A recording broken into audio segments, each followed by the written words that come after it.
everyone, this is Tiffany and welcome to Submitting Quarterly Grade Instructions.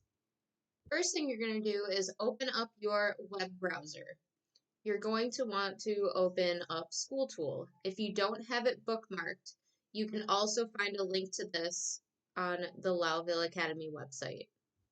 Sign in with your username and password. Once signed in, you should see a screen that looks like this. I've zoomed in a bit so you can see it a little better. You're going to choose the book in order for you to get to the gradebook. Once clicked on the gradebook, it should bring you to the corresponding class where you should see all of your students and grades that you've already recorded. Go ahead and put in your grades and remember that the little blue G will automatically connect your grades from Google Classroom to SchoolTool.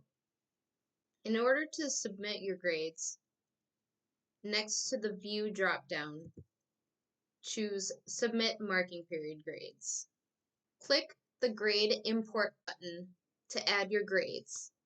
When adding comments, you have a few different options. You can either add comments from the bank, or you can add constructed comments.